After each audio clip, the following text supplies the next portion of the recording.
Gracias. Seguimos, damos continuidad a nuestro programa de hoy con nuestra tercera ponencia, que es Recesión Económica Mundial, que va a estar a cargo del magíster Santiago Peña.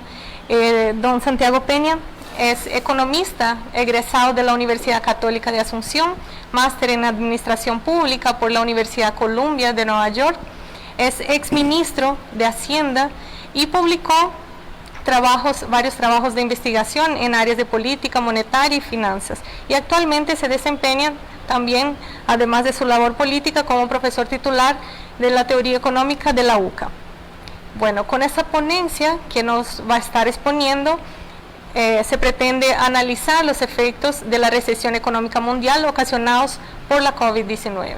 Escuchemos entonces al magíster Santiago Peña. Muchas gracias por segunda vez participando al llamado de los jóvenes paraguayos, como en este caso una mujer paraguaya por adopción. Ella tiene más carácter de paraguaya que de otros países. Así es. Así que, y Santi, los jóvenes le llaman Santi Peña. Sí. Así que un abrazo grande, es un hijo bendecido de Paraguay y un orgullo, creo que para la familia paraguaya. Muchas gracias. Muchas gracias a ustedes, un gusto estar nuevamente compartiendo en este espacio y la verdad que me siento realmente un bendecido de haber tenido la posibilidad de formarme en algo que es una pasión para mí, que es la política pública, la política económica. Pero más importante, poder compartir la experiencia de uno, tanto en el mundo académico, en el mundo profesional y, por qué no, también en el mundo político, en estos momentos que estamos viviendo, que son de mucha preocupación, de mucha incertidumbre. Así que en estos 20, 25 minutos que me asignaron, voy a tratar de reflejar un poco el estado de la situación actual a nivel mundial. Voy a estar mencionando, perdón, ¿mencionan algo?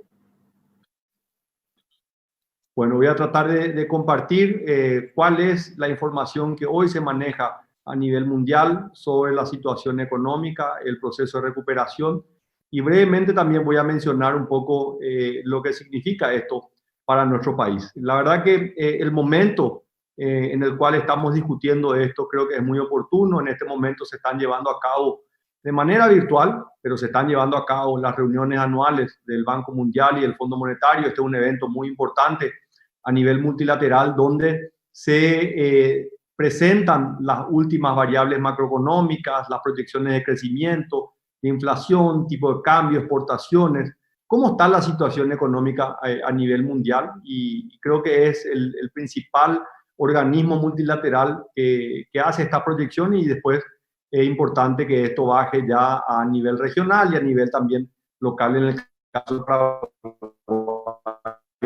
tengo algunos datos que quiero compartir, y si me permite el administrador, yo voy a mostrar una pantalla, si me confirman que están pudiendo ver la pantalla.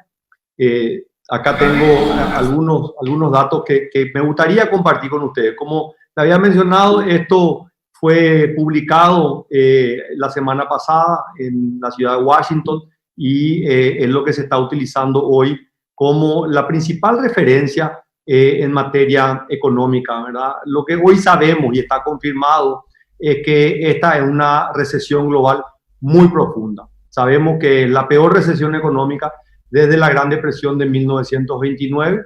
Ningún otro episodio, más allá que en estos casi 100 años, se han registrado varios episodios de recesiones. La gran recesión del año 2008, la gran crisis financiera, pero nunca ninguna se había acercado siquiera a lo que fue la Gran Depresión de 1929, con su epicentro en Estados Unidos, porque tuvo un impacto a nivel mundial. Esta Gran Depresión o esta gran recesión ha venido evolucionando desde el mes de marzo, cuando se declara la pandemia por la Organización Mundial de Salud, y mes a mes tuvo enormes repercusiones, ¿verdad? Lo que yo le estoy mostrando acá son las revisiones que ha hecho el Fondo Monetario Internacional a lo largo de los meses de enero, abril, junio y la última de octubre. ¿Cuáles eran las expectativas en términos de crecimiento? Y sabemos que en el mes de enero había una expectativa que el mundo iba a crecer al 3.2%. Realmente había mucha expectativa que el mundo estaba en un proceso de recuperación económica. Lo mismo pasaba también en el Paraguay. Ustedes saben que el año pasado fue un año sin crecimiento económico, principalmente como consecuencia de la sequía que afectó al sector agropecuario, pero veíamos con mucho optimismo que este año 2020 podía ser un año de recuperación. En marzo se desata la pandemia, abril fue realmente un mes muy, pero muy difícil, y la primera proyección en base ya al modo COVID decía que la caída iba a estar en torno al 3.3%. Pero con el pasar de la semana nos dábamos cuenta que cualquier tipo de proyección que se hacía quedaba corta porque la caída seguía siendo cada vez más estrepitosa. Y eso nos llevó al mes de junio a proyectar a nivel mundial nuevamente. El Fondo Monetario y el Banco Mundial sacan una proyección de que en el 2020 iba a haber la caída no del 3.3, sino que la caída iba a ser del 5.2%. Lo interesante es que a partir de julio empieza a haber una corrección. Parece ser que el mundo y las principales regiones muestran que lo peor ya había pasado. Sabíamos que la recuperación iba a ser larga, pero al menos sabíamos que lo peor ya estaba atrás nuestro. Y salen estas proyecciones en el mes de octubre, la semana pasada, el 13 de octubre específicamente, que dicen que la economía a nivel global va a tener una caída del 4.4%. Nuevamente, esta es la caída más grande a nivel mundial que tiene registro desde la Gran Depresión de 1929. Y lo que vemos es que esto, obviamente, cuando miramos desde la estación espacial, vemos el mundo y después nos vamos acercando ya con un telescopio cada uno de los continentes, cada una de las regiones. Vemos que el mundo va a tener una caída del 4.4%. Vemos que las economías avanzadas, estas son Estados Unidos, Inglaterra, Japón, Canadá, básicamente las economías de mayor poder adquisitivo, y van a tener una caída también importante, pero también menor a la caída que habían anticipado en junio, una caída del 5.8% es lo que se está viendo. Y en los mercados emergentes, estos son principalmente países como China, Sudáfrica y otras naciones, principalmente del sudeste asiático, iban a tener una caída que iba a ser solamente el 3.3%, ¿verdad? Y esto principalmente por el rol que sigue teniendo China continental, que va a ser uno de los pocos países que va a registrar un crecimiento económico, ¿verdad? Un número positivo en este año 2020. Y después llegamos a lo que es nuestra región, que es América Latina y el Caribe, que se había estimado en el mes de junio, ¿verdad? De una caída del 9.4%, y ahí un paréntesis, ¿verdad? Si ustedes se dan cuenta, cuando analizábamos desde la óptica del fin del 2019, nos damos cuenta que América Latina era ya de por sí la región que menos había crecido en todo el mundo, ¿verdad? Entre toda la región de América Latina es la que menos había crecido, apenas un 0.1%. Y veíamos que podía ser un buen año de recuperación del 2020, pero ya apenas se desató la pandemia, nos dimos cuenta de que no había caso de que iba a haber una caída tremenda. Pero ciertamente no va a ser el 9.4, 8.1 de caída, pero es la región del mundo que va a ser más afectada. Estamos viendo que las economías avanzadas se van a ver impactadas, las emergentes menos, y América Latina lastimosamente, y esto requiere todo un capítulo de discusión por qué América Latina va a ser de las regiones que van a ser más afectadas ante esta situación económica. La recuperación se va a dar a diferentes velocidades, ¿verdad? Sabemos que el golpe lo está recibiendo con mayor fuerza América Latina, y el proceso de recuperación también va a ser bastante disímil, ¿verdad? Ahí ven el número de China, acá ya el número de China que está teniendo una recuperación todavía mejor de la que se esperaba, ¿verdad? Se había pensado en el peor momento que iba a tener un crecimiento del 1.2, después se revisó en junio al 1, y hoy ya se está hablando de un 1.9, ¿verdad? Y lo mismo estamos viendo para economías avanzadas y mercados emergentes. Entonces, hoy sabemos que las regiones están siendo afectadas de manera diferente, y la recuperación va a estar también de una manera totalmente diferente. Yo creo que esta va a ser la clave que se va a aplicar para entender el crecimiento mundial, para entender el crecimiento regional, pero también para entender el crecimiento o el comportamiento de la actividad económica en nuestro propio país, en el Paraguay, ¿verdad? Porque lo que hoy sabemos, y vamos a mirar un poco más adelante cómo va a impactar esto en Paraguay, también sabemos que la recuperación en el Paraguay no va a ser a la misma velocidad dentro de todos los sectores económicos, dentro de la economía paraguaya. Pero antes de entrar más a lo que es la región latinoamericana y Paraguay, un tema fundamental que son los costos económicos que va a tener esta crisis. Este gráfico lo que nos muestra en la barra azul, nos está mostrando en términos de trillones de dólares cuánto es la pérdida de actividad económica a nivel mundial.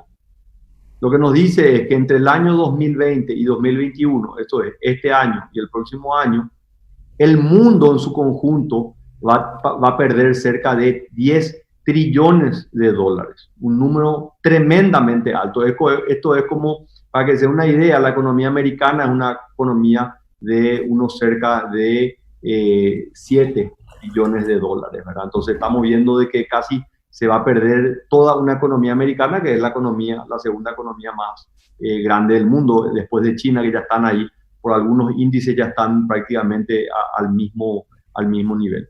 Y la columna amarilla muestra cuánto es el PIB per cápita que se va a perder en el periodo 2021 y en el periodo 2020 y 2025, los próximos 5 años. Y vemos que vamos a perder a nivel mundial cerca de 1.200 millones de dólares y en los próximos 5 años cerca de 3.500 dólares per cápita. O sea, todas las personas del mundo van a perder ese monto, ¿verdad? Para que sea una idea, el PIB per cápita de Paraguay es de apenas 5.000 dólares, ¿verdad? Entonces, esto obviamente hay países de ingresos mucho más altos y países de ingresos más bajos. Pero lo que nos dice esto, para que podamos cuantificar, para que podamos realmente poner en perspectiva la pérdida económica que va a tener esta crisis, estamos hablando de niveles enormes, gigantes, con respecto a los niveles que teníamos previo a la pandemia. Como les decía, América Latina ciertamente es el continente más afectado, ¿verdad? Es el que mayor caída va a tener. Pero acá tenemos una buena noticia porque lo que estamos viendo es que cuando miramos todos los países de América Latina y el Caribe, vemos que Paraguay va a ser el país que va a tener el mejor desempeño dentro de todo lo malo que va a ser la región. Paraguay va a tener un desempeño relativamente bueno. Estos son datos no del Fondo Monetario, sino de la CEPAL, que de alguna manera trata de tomar datos de la región, de cada uno de los países, y muestra que la caída para América Latina y el Caribe, ellos proyectan un 9.1, para América del Sur un 9.4, y Paraguay proyecta una caída de 2.3, que en realidad creo que habla muy bien, y esto en gran parte por la estructura económica del Paraguay, que tiene una alta dependencia del sector agropecuario, ¿verdad? Y este año tuvo un buen desempeño, tanto el sector agrícola como el sector ganadero, que sufrió mucho el tema de la sequía, las quemas, pero las exportaciones de carne se han mantenido y en algunos sectores inclusive hasta han aumentado. Entonces, creo que este es un dato relevante. Nuevamente, cuando bajamos cada vez más, ¿verdad? Acuérdense, le decía primero, cuando miramos el mundo de la estación espacial, después nos vamos acercando, luego ya estamos en un avión mirando a 20.000 pies de altura y vemos que Paraguay, dentro de todo lo malo que se está viviendo a nivel mundial, está teniendo un desempeño que no es tan malo. Creo que es una noticia relativamente buena. Pero, a pesar de esto, el costo sigue siendo un costo muy elevado. Y así como el Fondo Monetario había estimado en este cálculo, ¿verdad?, que le había mostrado, estos 10 trillones de dólares, que es lo que se va a perder a nivel mundial por esta situación de la pandemia, también se ha hecho un ejercicio. Este ejercicio lo hizo Carlos Fernández Baldovino, que fue presidente del Banco Central en el periodo pasado, y él hizo un cálculo que si se hubiese mantenido la tendencia de crecimiento económico que habíamos observado hasta finales del año 2018, comparamos eso con lo que efectivamente ha ocurrido tanto en el año 2019, que fue un año de prácticamente un estancamiento económico, más una situación de pandemia como la que estamos viviendo, estimó que la pérdida del PIB es de cerca de 20.000 millones de dólares, 18.407 millones de dólares es lo que la economía paraguaya dejó de generar en este periodo o va a dejar de generar en el periodo entre el año 2019 y el año 2022. Este es un costo que ya difícilmente se pueda recuperar, por más que Paraguay vuelva a recuperar su desempeño económico y su ritmo de crecimiento económico, pero lastimosamente esto va a ser ya un daño prácticamente irreversible, ¿verdad? Entonces, esto obviamente deja la necesidad de que Paraguay pueda recuperarse lo más rápido posible y de vuelta nuevamente bajando cada vez más a tierra la política económica, la política pública, cómo hacemos que no solamente haya una menor caída del PIB, cómo hacemos que haya una recuperación del PIB en el año 2021, sino lo importante es que todos los sectores económicos se puedan recuperar, ¿verdad? Y el gran desafío que tiene el mundo, que tiene América Latina y que tiene Paraguay también, de cómo poder reencauzar el crecimiento económico y principalmente entender que en una crisis económica, una crisis como la que estamos viviendo, lo que ocurre difícilmente no es solamente una destrucción de capital, sino que hay una reasignación de los recursos económicos. Y lo que lleva a esto es que haya una mayor concentración en aquellos sectores de mayores ingresos en detrimento de aquellos sectores de menores ingresos. Entonces, lo que estamos enfrentando es un problema tremendo de un deterioro de los indicadores sociales. Este es el principal debate hoy que hay a nivel mundial. ¿Cómo hacemos para contener un aumento y una escalada en los niveles de pobreza? ¿Cómo hacemos para contener aquellos sectores más vulnerables donde ni siquiera tienen para completar un plato de comida? Aquellos que están dentro de lo que se conoce como la línea de pobreza extrema. Y obviamente luego cómo poder mejorar los indicadores sociales. Acá esto está teniendo unas derivaciones totalmente impensadas, ¿verdad? Para que sea una idea, nosotros tenemos la posibilidad de que, a pesar de que no podemos estar en contacto físico, podemos estar en contacto a través de los medios digitales, virtuales, podemos seguir formando, podemos seguir transmitiendo conocimiento.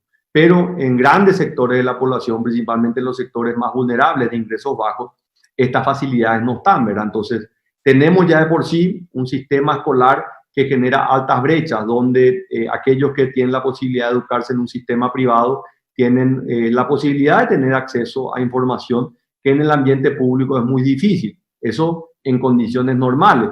Y ahora con esta situación de la pandemia, esa brecha hace que se amplíe todavía más, que sea todavía más difícil poder impartir clases y que puedan aprender los niños en un escenario como el que estamos viviendo, simplemente por la ausencia de tener acceso a internet, a banda ancha, a una computadora que le permita, o simplemente tener la facilidad de estar en un cuarto, poder concentrarse, ¿verdad? Más todavía cuando tenemos más de un niño en edad escolar en la casa y todos tienen que estar conectándose y no hay 4 o 5 computadoras. Entonces, esto obviamente va a traer consecuencias de aquí para adelante en términos de cómo le damos facilidades o igualdad de oportunidades para poder insertarse a un mercado laboral que es cada vez más demandante. Era demandante antes de la pandemia y con esta situación de la pandemia todavía va a ser más demandante porque van a haber muchos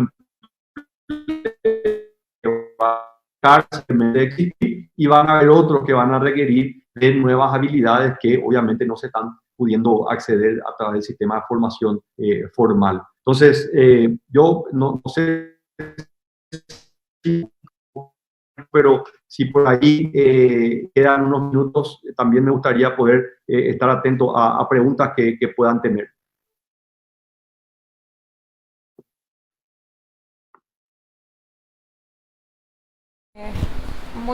Muchísimas gracias a don Santipeña por esa brillante exposición.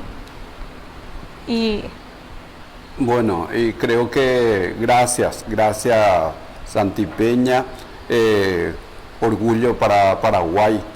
Y yo cito la emergencia sanitaria, pero en segundo ya me suena a mí porque me golpea y creo que con quienes yo hablo en mi ambiente educativo a veces ese pensamiento de la emergencia financiera, de no tener lo que tenía antes y cómo administrar lo poco que yo tengo, ¿verdad?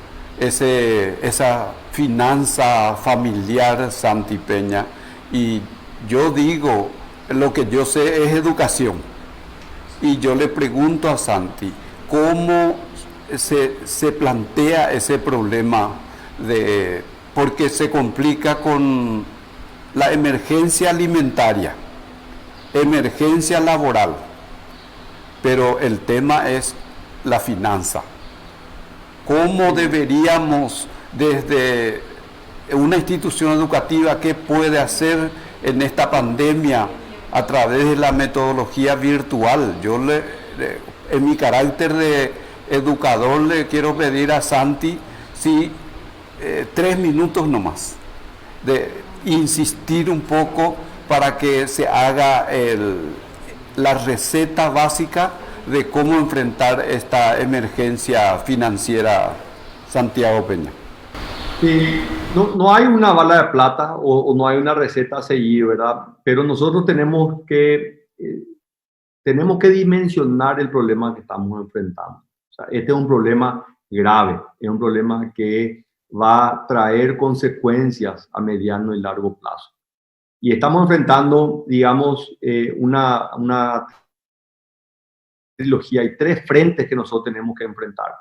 Hay un frente que fue el primero que enfrentamos, que fue en el campo sanitario. ¿Cómo nos mantenemos sanos? Nada es más importante que la vida, y precautelamos la salud de las personas. Nos recluimos en este proceso de aislamiento social y esta cuarentena.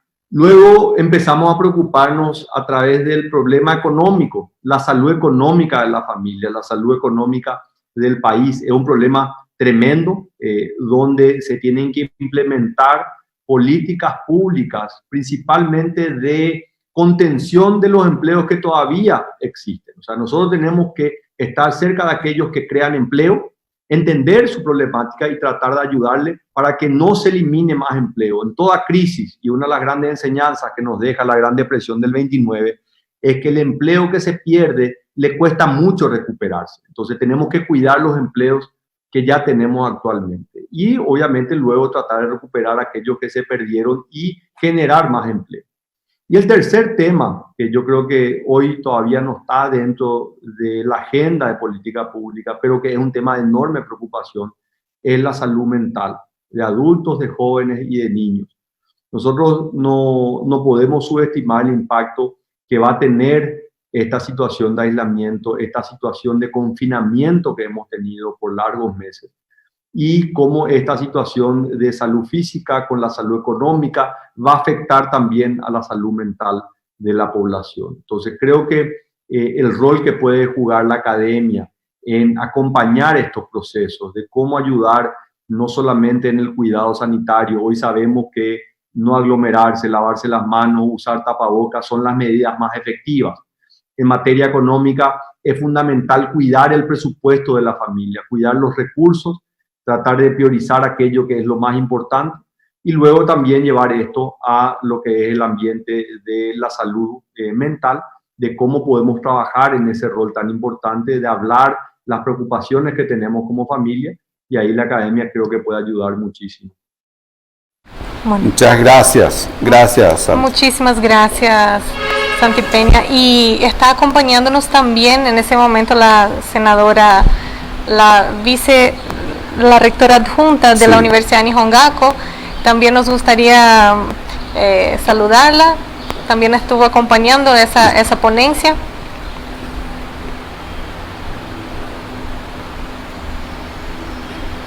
No le escuchamos. Buenas tardes, senadora.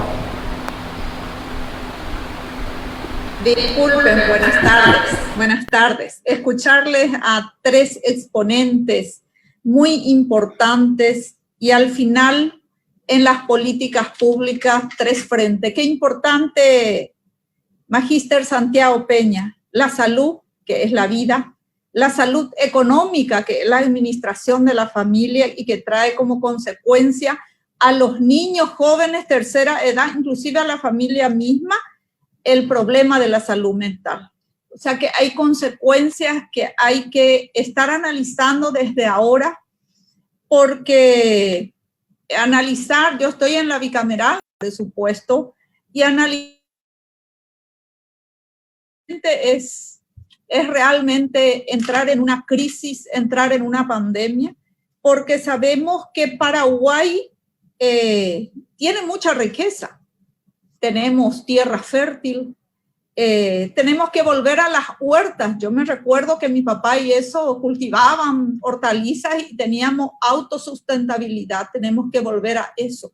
Pero para eso tenemos que convencernos de que estamos en una crisis, entender que esto es una crisis y convertir esto en una política pública donde todos somos iguales. Y dentro de la política a veces queremos entrar quién es de qué partido y de otro partido, sin embargo no nos damos cuenta que estamos perdiendo tiempo y que acá tenemos que unirnos para poder enfrentar esto, porque tenemos que entrar a recuperar, y recuperar es poner esfuerzo, es trabajar en equipo, mirar la visión país, mirar Paraguay como Paraguay y mirar los diferentes estatus, los diferentes niveles, la pobreza de los niños, las comunidades indígenas, los campesinos. Y en este momento hay que pensar en proyectos de desarrollo sustentable que tengan que no dar, sino que en vez de dar hay que acompañar para dejar capacidades instaladas y no perder tiempo en dar, proporcionar y que esto y retirarse de nuevo. Yo creo que tenemos que utilizar todos los medios, trabajar en equipo, convertir en políticas públicas. Lo que nos dijo la doctora Marcia, que es importante, de la Organización Mundial de la Salud, nos da un panorama. En lo económico, el magíster Santiago Peña nos da un panorama claro, preciso. Así es que es muy importante para la academia y las universidades. Tenemos que en alianza trabajar esto y que desde la academia salga propuesta concreta, que trabajemos y que también tengamos que tener una recuperación a nivel de nuestros jóvenes. Los niños que deberían socializarse en el nivel inicial con sus pares no lo están haciendo. Los jóvenes que están terminando el nivel medio, socializarse y recordarse los últimos momentos de su vida escolar no lo están haciendo. Y esto va a tener consecuencias muy graves. Y esto hay que tomarlo como algo grave para poder de esa manera tener una reacción, pero una reacción positiva en donde todos hablemos de convertir esto en políticas públicas, en política de Estado, si es posible, ¿verdad? Porque el gobierno que va, el otro gobierno que viene, va a criticar al gobierno que va. Sin embargo, esto es importante convertirlo en políticas públicas. Gracias a todos. Felicitarle también a los alumnos de maestría, a los alumnos que están en la carrera de maestría, de presentar estos proyectos, estas conferencias muy importantes. Y Magíster Santi Peña y a los otros dos exponentes también, muchísimas gracias. Y realmente, así como dijo el rector, un orgullo para Paraguay tener personas tan competentes, tan capaces, tan eficaces y que también Paraguay tiene, porque no todo tenemos que criticarnos, sino tenemos que mirar una visión país. Muchísimas gracias.